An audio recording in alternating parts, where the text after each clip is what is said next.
Qué bendición poder estar en la casa del Señor. Estoy invitándote a que puedas encontrar en las Escrituras el Evangelio según San Juan, capítulo 20, versos del 19 al 29. Es un poco extenso, algo que no acostumbro a hacer mucho, pero hay algo importante aquí en el cual también quiero compartir con ustedes en esta noche. Entre tanto que ustedes lo buscan, yo voy leyendo. Cuando llegó la noche de aquel mismo día, el primero de la semana, estando la puerta cerrada, escuchen todos estos detalles, estando la puerta cerrada en el lugar donde los discípulos estaban reunidos por miedo de los judíos, vino Jesús y puesto en medio le dijo: paz a vosotros. Cuando le hubo dicho esto, le mostró las manos y el costado, y los discípulos se regocijaron viendo al Señor. Entonces Jesús le dijo otra vez: paz a vosotros, como me envió el Padre, así también yo os envío. Y habiendo dicho esto, sopló y les dijo, recibid al Espíritu Santo. A quienes remitieren los pecados les serán remitidos, y a quienes se los retuviereis les serán retenidos. Un poco más. Pero Tomás, uno de los 12, llamado Dídimo, no estaba con ellos cuando Jesús vino. Le dijeron, pues los otros discípulos: al Señor hemos visto. Él les dijo: si no viere en su mano la señal de los clavos, y metiere mi dedo en el lugar de sus clavos, y metiere mi mano en su costado, no creeré. Dijo Tomás. 8 días después, estaban otra vez sus discípulos dentro, y con ellos Tomás. Llegó Jesús, estando la puerta cerrada, y se puso en medio y le dijo: paz a vosotros. Luego dijo a Tomás: pon aquí tu dedo y mira mi mano, y acerca tu mano y métela en mi costado, y no seas incrédulo, sino creyente. Entonces Tomás respondió y le dijo: Señor mío y Dios mío.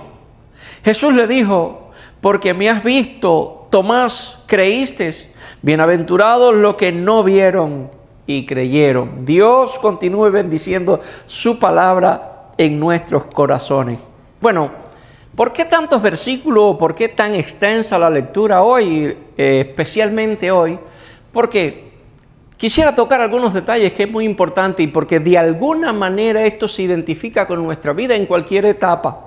O pudiera ser una etapa de nuestras vidas o una vivencia cotidiana que hemos tenido o que vamos a tener o que estamos teniendo. Por eso es que quiero una especial observación sobre todo estos versículos. ¿Por qué?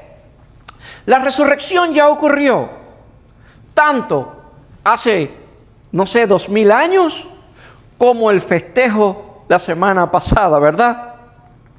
Sí, la resurrección ocurrió, el sepulcro está vacío, no está allí, se levantó, no podemos buscar entre los muertos al que está vivo, ¿verdad? Tampoco deberíamos confundirlo con el hortelano o con alguien semejante. No, Jesús resucitó, la tumba está vacía, se le apareció a los discípulos, y me gustaría decirte que también es un testimonio para nosotros en este tiempo. Por lo tanto, cabe precisamente una buena pregunta: ¿qué pasó el día después? ¿Qué sucede el día después del milagro? ¿Qué sucede después de la resurrección? ¿Qué sucede en nuestras vidas después del festejo? ¿Qué sucede después de que nosotros aceptamos a Cristo y a este resucitado? ¿Qué sucede? Y cuando me refiero al día después, no me refiero a, usted sabe, al día siguiente de lo que ya sucedió. Me refiero al día después como un tiempo indeterminado que pudiera ser corto o largo, un día después. Porque muchos celebran la resurrección, pero siguen viviendo con miedo. Y esto es una realidad. Muchos celebran la resurrección, pero siguen viviendo con miedo, con dudas, y acto seguido, por consiguiente, las puertas permanecen cerradas. Y este sermón justamente se trata de esto, que Jesús vuelve tanto a reedificar o a activar la fe de los creyentes como a despedirse o darle un ánimo muy especial. Jesús se acerca en medio del miedo. ¿Por qué digo esto? Según el texto bíblico, las puertas estaban cerradas, los discípulos estaban reunidos y las puertas estaban cerradas. Y es categórico que el versículo nos enseña que tenían miedo de los judíos, ¿verdad? Tenían miedo. Por lo tanto, estamos hablando de algo que sucedió después de la resurrección. ¿Cómo estaban los discípulos? Estaban temerosos, estaban casi a escondidas, se estaban reuniendo. Sí, eso es cierto, pero tenían miedo. ¿Y miedo de qué?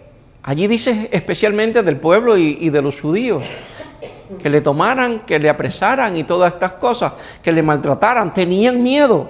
Ok, ¿es el miedo pecado? Realmente no. Realmente no. Es una proyección natural, es un instinto natural de nosotros los seres humanos en reacción a algún peligro que pudiéramos entender que es eminente. Entonces reaccionamos con un poco de miedo. No, mis hijos, el miedo no es pecado. Por lo tanto, ¿a qué temían los discípulos? Los discípulos temían al futuro. Sí, tanto inmediato como el lejano. Tenían miedo del futuro. Porque ahora sin su maestro explicaba a la multitud cómo se la revelaba a ellos en privado. Entonces, digamos, vamos a hablar un poquito así, su adrenalina estaba activa todo el tiempo. No había mucho tiempo para el descanso, pues Jesús no descansaba mucho.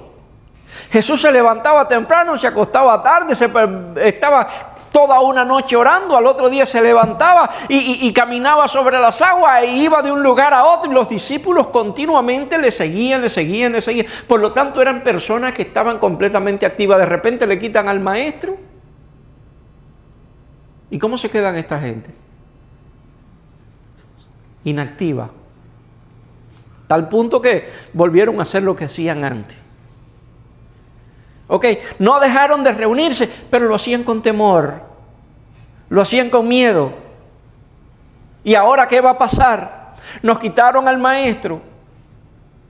Ellos ni tenían en cuenta, así les voy a decir honestamente, no tenían ni en cuenta que Jesús le había dicho que iba a resucitar. Porque para ellos no, realmente en lo profundo de su corazón no era una posibilidad. Jesús le dijo, voy a resucitar. Ah, sí, maestro, está bien. Pero no se la creyeron. Así que tenían miedo al futuro, tenían miedo a los hombres que podían hacerle daño, digamos, tanto a los romanos como a los judíos, a los fariseos. Tenían miedo. Tenían miedo de cualquier cosa futura, negativa, que pudiera venir contra ellos. La segunda cosa es que notemos que en las Escrituras dice varias veces, pero la puerta estaba cerrada. Eso básicamente te reúne. Puerta cerrada, tú estás casi escondido. Y no es que tú estés cometiendo un delito, es que simplemente tiene miedo.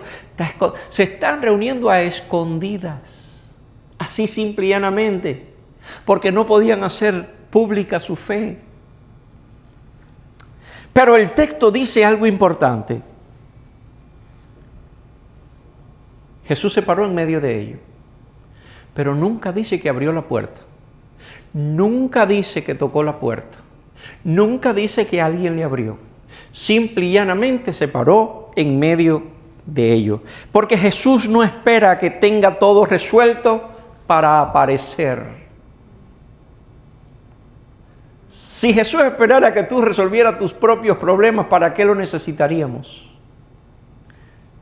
Jesús aparece en los momentos más difíciles, en medio de tus temores, en medio de tu escondite, en medio de tu incertidumbre, en medio de tu peligro. Jesús aparece. No toca la puerta, tú no tienes que abrirle, porque simple y llanamente Él se abre paso. Una cosa es su relación con las criaturas y otra cosa es su relación con sus hijos. ¿Estamos bien hasta allí?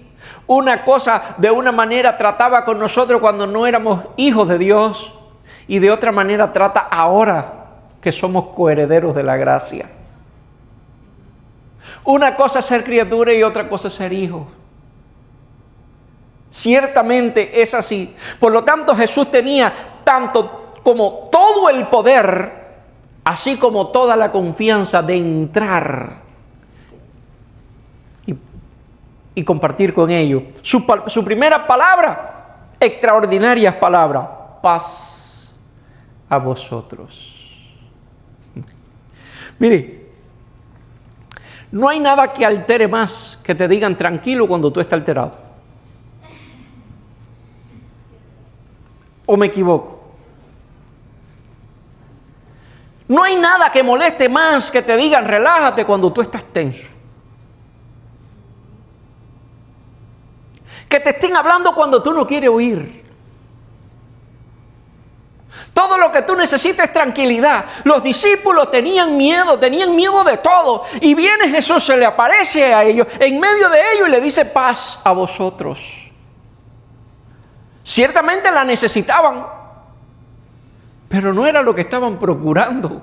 Ciertamente no era lo que estaban procurando.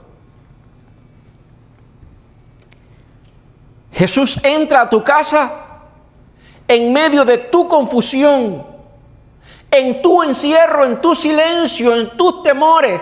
Jesús entra. Y curiosamente, sus palabras son palabras de paz. Dile a tu hermano, la palabra de Jesús son palabras de paz. Díselo a tu hermano, la palabra de Jesús son palabras de paz. Paz a vosotros.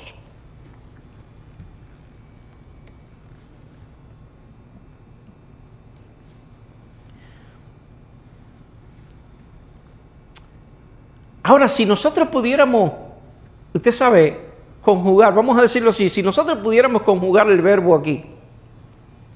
Los discípulos habían dejado solo a Jesús, ¿verdad? En la crucifixión. Y antes de la crucifixión se habían huido todos. Lo habían dejado solito. Antes de todo este peligro, ya lo estaban negando, como Pedro hizo. Lo habían dejado solo. Cuando pidió agua, ningún discípulo le alcanzó agua. Por alguna razón, pero no lo hicieron. Probablemente dijeron, si le doy agua me descubre. Pero curiosamente también Jesús no entra haciendo reclamos. Nosotros hacemos eso, pero Jesús no. Jesús no entró a hacer reclamos. Jesús no entró para reprochar nada. Jesús pudo haberle dicho, ¿dónde estaban ustedes cuando me estaban crucificando? ¿Por qué ustedes me dejaron solo? ¿Por qué me dejaron? No pasó eso no pasó. Por lo tanto, cabe la pena o vale la pena decirte aquí que Jesús a sus hijos no viene con reproche. En medio de tus dudas, de tus dificultades, de tus incapacidad o imposibilidad, Jesús no viene con reproche, ni siquiera cuando estamos llenos de dudas. Jesús viene con palabra de paz. Sí, eso fue lo que le dijo a sus discípulos, paz a vosotros. Y esto lo encontramos 2 o 3 veces en este mismo versículo bíblico, paz a vosotros.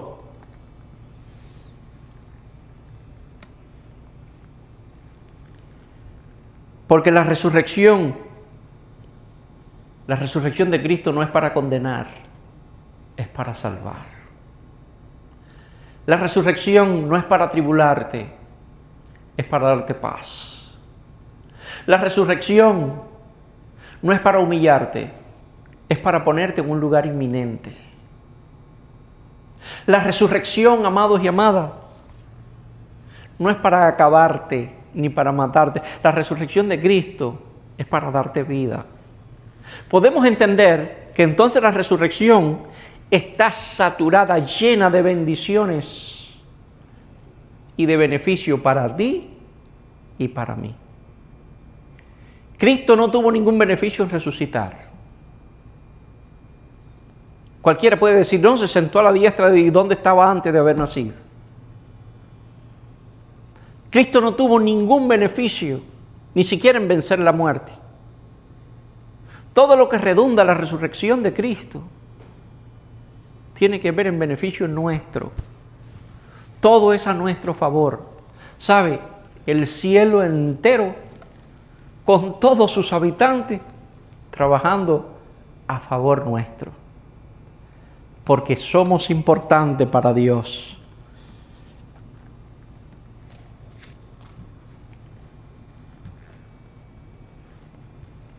La voz de Jesús después de la cruz no es ni condenatoria, ni palabra de juicio, sino de consolación y reconciliación. Hay personas que no se acercan a Dios por miedo o porque simple y llanamente sienten culpa. Pero Jesús no viene para maltratarte, viene para consolarte. Jesús no vino para humillarte, viene para levantarte. Siempre cuento este testimonio, siendo yo un jovencito, pero ya converso. Tuve un profesor de educación física, ya no está entre los vivos, falleció hace algunos años.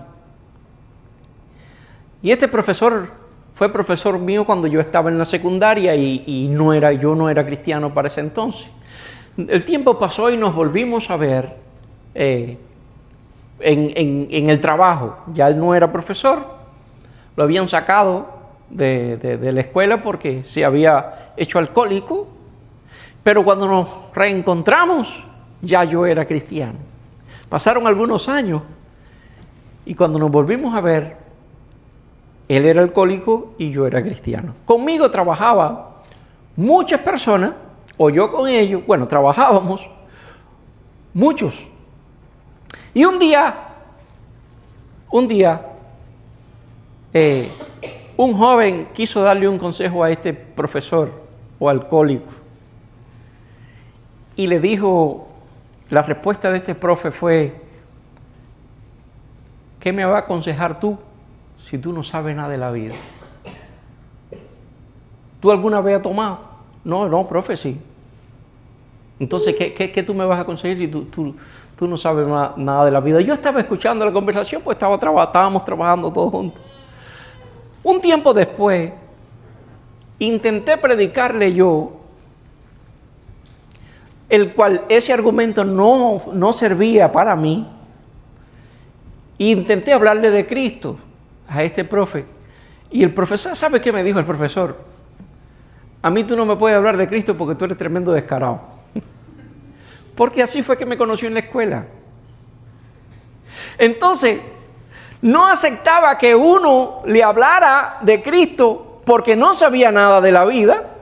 Y no aceptaba que otro le hablara de Cristo porque según su criterio, yo había sido un sinvergüenza. No voy a usar más la palabra esa. Yo había sido un sinvergüenza. Pero eso fue antes de yo conocer a Cristo. No, tú a mí no me puedes hablar de Cristo. Entonces, simple y llanamente, él lo que no quería que nadie le hablara de Cristo. Y en su pecado pereció. Sin embargo, en un corto lapso de tiempo, 2 personas estuvimos interesados en hablarles del Señor.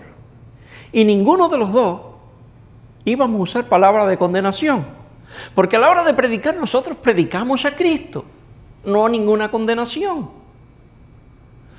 Hablamos de palabras de reconciliación, palabras de amor, palabras de entrega, de bendición. Y son palabras que él simple y llanamente, una rechazó y otra simple no aceptó que se le hablara. Ahora, basado pensando en su condición, si Cristo mismo se le apareciera, ¿qué usted cree que Cristo le diría? borracho, empedernido, te merece el infierno. No. Cristo le abre la puerta de la oportunidad, como te la abrió a ti, como me la abrió a mí, aunque no éramos exactamente alcohólicos, no teníamos el mismo pecado, teníamos nuestros propios males. Y Cristo vino a nosotros con palabra de bendición, no con palabra de condenación. De modo que Él resucitó para darme vida y vida en abundancia. ¿Dicen amén a eso? Jesús se le revela o se revela a los que dudan también, a los que dudan. La gente dice, no, el que duda. Sí, Jesús se le revela también al que duda. ¿Sabe por qué digo esto? Porque en este relato estaba uno de los discípulos que también caminó con Jesús, vio a Jesús hablar, escuchó sus mensajes, tuvo las enseñanzas, vio a Jesús obrar disímiles milagros. Sí, este se llama Tomás o Dídimo. Y cuando los discípulos encontraron a Tomás, pues en la primera aparición Tomás no estaba entre ellos. Le dijeron, hemos visto al maestro. Y Tomás que dijo, no, espérate. Los discípulos, sus compañeros de milicia, le dijeron, hemos visto al maestro. ¿Y qué dijo Tomás? No, espérate, mira. Si yo no veo las heridas en sus manos, si yo no veo las heridas en sus manos, si yo no toco con mis manos las heridas en sus manos y en su costado, no creo. Por lo tanto, Tomás era una persona en ese sentido incrédula. Pero a mí me llama la atención que si bien es cierto que Jesús se apareció en la primera ocasión cuando estaban todos menos Tomás reunidos, ahora se aparece otra vez. Y me atrevería a decir que por Tomás. No por los otros, sino por Tomás. ¿Por qué digo esto esta verdad tan osada o mi interpretación tan atrevida? Le voy a decir por qué. Porque los discípulos estaban animados, ya sabían que el maestro había resucitado, ya tenían prueba, pero el único que dudaba y que faltaba entre ellos era Tomás. Era el único. Y estaban probablemente en la misma condición de la primera vez, salvo que no necesariamente tenían miedo, pero estaban reunidos, ahora todos, también tenían la puerta la puerta cerrada, y Jesús se aparece en medio de ellos y le dice la misma palabra, paz a vosotros. E inmediatamente se dirige a Tomás. ¿Sabe? No le dijo a Pedro, ¿qué hay? No le dijo a Juan, ¿cómo te va? No. Él dijo, paz a vosotros, e inmediatamente se dirige a Tomás. Sin preámbulos, sin pérdida de tiempo. ¿Sabe por qué? Porque Jesús presta atención incluso en tus momentos de mayores dudas. Sí, eso hizo Jesús. Dice así el texto, vamos a ver por allá por el verso 26. 8 días después que se le había aparecido a ellos, 8 días después, estaban otra vez sus discípulos dentro y con ellos Tomás. Llegó Jesús, estando la puerta cerrada, y se puso en medio y les dijo, paz a vosotros. Verso número 27. Luego dijo a Tomás, ¿está allí conmigo? Luego dijo a Tomás. Él no perdió tiempo. Luego dijo a Tomás. Él dijo a todo, paz a vosotros. Luego dijo a Tomás. Por lo tanto, estaba prestando especial atención a Tomás y a su necesidad. ¿Qué le dijo a Tomás? Pon aquí tu dedo. La misma palabra que Tomás había dicho que si no haría o que si no pasaba no creería. Tomás no dijo, si yo no toco las heridas, si yo no veo las heridas, si yo no las palpo, no creo. ¿Quién le dijo eso a Jesús? ¿Te das cuenta que tus necesidades están al descubierto en su presencia? Nadie le fue a Jesús. Dice Tomás, no. Jesús no necesita que nadie le cuente sobre tu problema. Él conoce tus problemas, tus necesidades, tus altibajas, tus fuertes y tus débiles. Jesús de ti lo sabe todo. Y luego, dirigiéndose directamente a Tomás, dice el versículo, pon aquí tu dedo y mira mis manos y acerca tu mano y métela en mi costado. Es como si hubieran cogido el versículo que dijo Tomás y lo han puesto acá otra vez, pero ahora hablando Jesús. Sí, pon aquí tu dedo y mira mis manos, acerca tu mano y métela en mi costado. Y no seas incrédulo, sino creyente.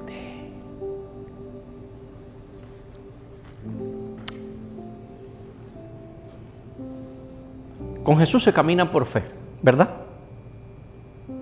Y la fe es y la duda es el antídoto.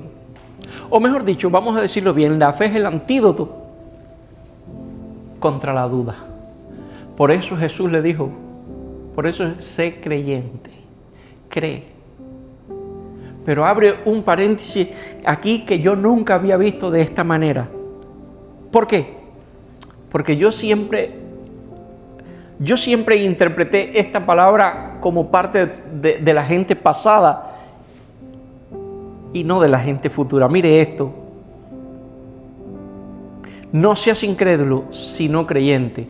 Verso número 28. Entonces Tomás respondió y le dijo, Señor mío y Dios mío.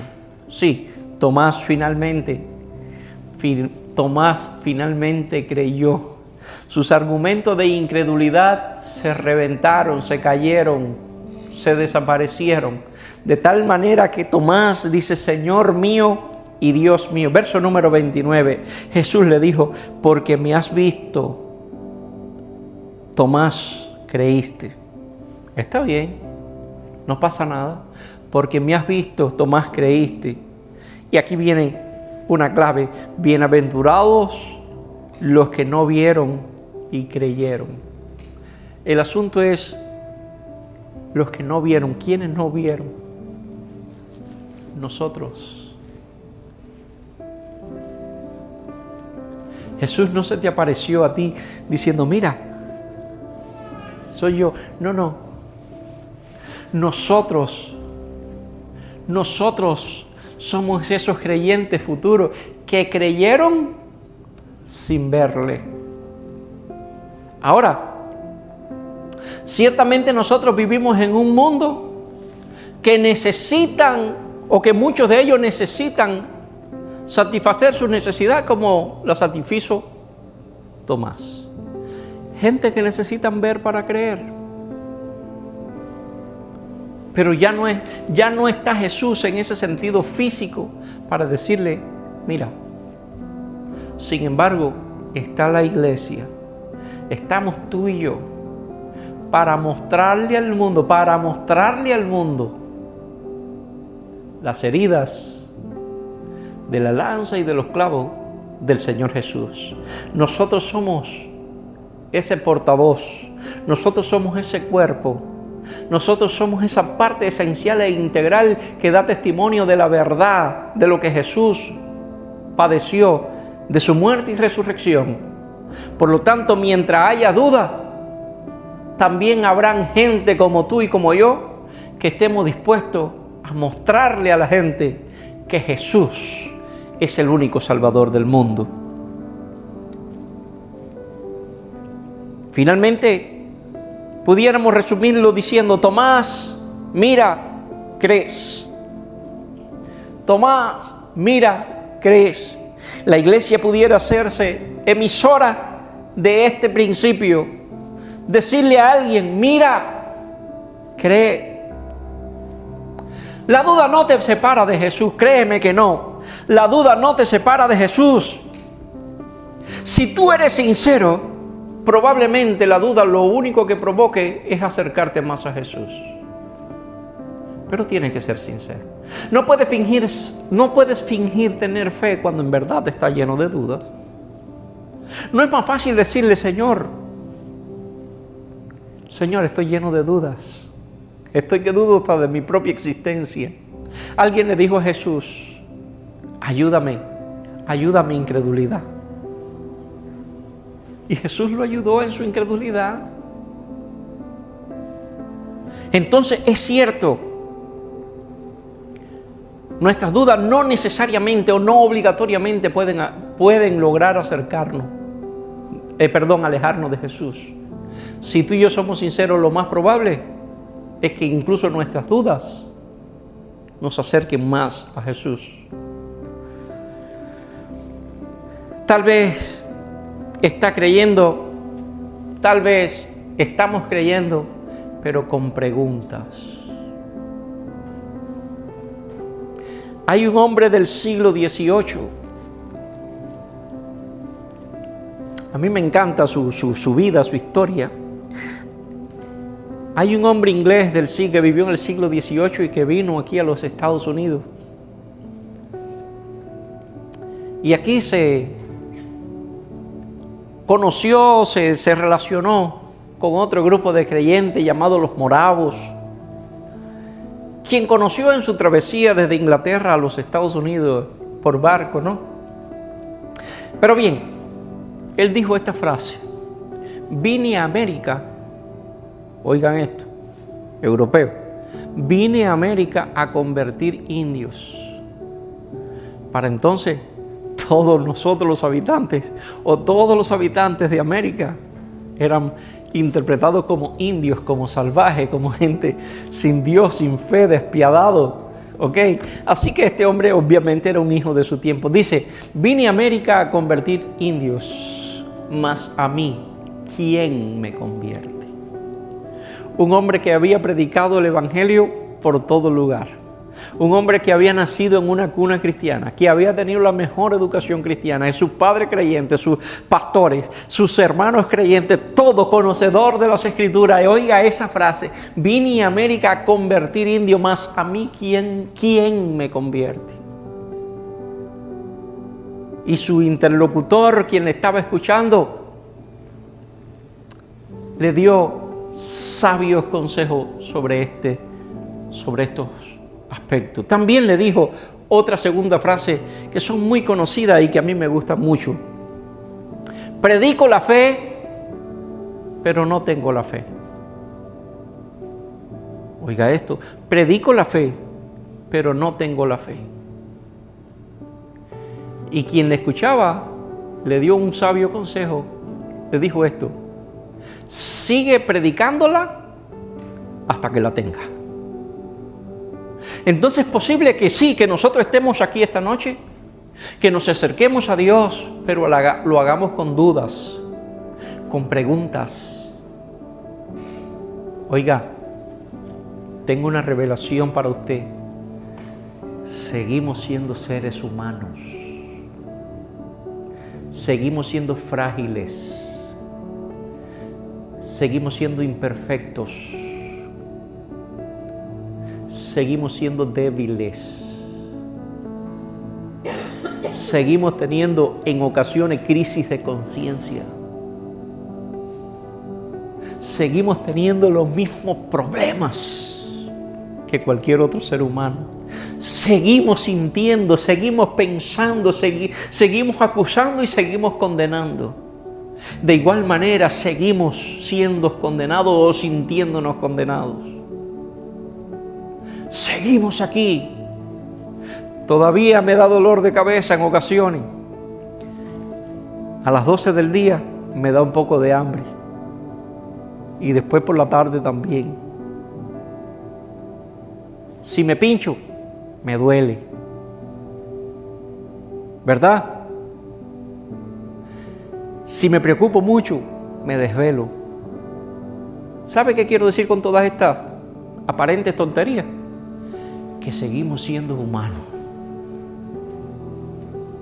Pero en nuestra débil humanidad podemos acercarnos a Jesús con todas nuestras dudas y con todas nuestras preguntas.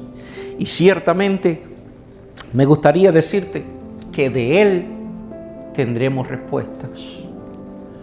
¿Cuál es su respuesta? Paz a vosotros. Bienaventurados nosotros, tú y yo, que hemos creído sin verle. En otras palabras, Jesús le estaba diciendo: Tomás, vendrán generaciones futuras que no tendrán el privilegio de verme físicamente. Sí, era un privilegio, y por lo menos yo lo interpreto así.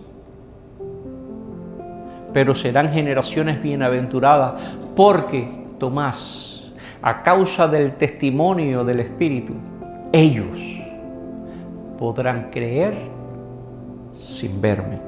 Entonces, un día después del milagro de la resurrección, pasa todas estas cosas, y en una diferencia de 8 días, Jesús, por causa de un solo hombre, se aparece al grupo otra vez para edificarlo y ayudarlo a superar sus temores, sus dudas, sus limitaciones. Lo que quiero decir es que no son las multitudes, los grandes conglomerados, lo que hacen que Jesús se mueva. Lo que hace que Jesús se mueva eres tú, soy yo. ¿Puede moverse a causa de una necesidad colectiva? Sí, pero mi necesidad personal hace que Jesús aparezca. Tu necesidad personal hace que Jesús aparezca. Me gustaría que levantara tu mano derecha conmigo en esta noche. Sí, levanta tu mano y di conmigo: soy bienaventurado. Soy bienaventurado. Soy un bendecido de Dios. Oramos. Padre, en el nombre del Señor Jesucristo, gracias te damos en esta hora. Tu amor, tu bendición y tu paz sea sobre nosotros. Gracias, Señor amado, porque en tropiezos y en caída, tu mano se extiende tanto para sostenernos como para levantarnos. En mis fracasos, tú te apareces con palabras persuasivas, con palabras llenas de amor, de fe y de certidumbre, con palabras que me animan, Señor, a ponerme de pie y a continuar el camino. Ayúdame a serte fiel, oh Dios mío, todos los días que me queden de vida, porque estoy resuelto, Dios mío, en un día encontrarme contigo y vivir contigo para siempre. En el nombre del Señor Jesucristo, bendice a tu iglesia y continúa obrando el resto de esta semana que tenemos por delante. Multiplica tus bendiciones así como nuestras fuerzas. En el nombre de Jesús. Amén y amén. Estamos despedidos. Que Dios bendiga.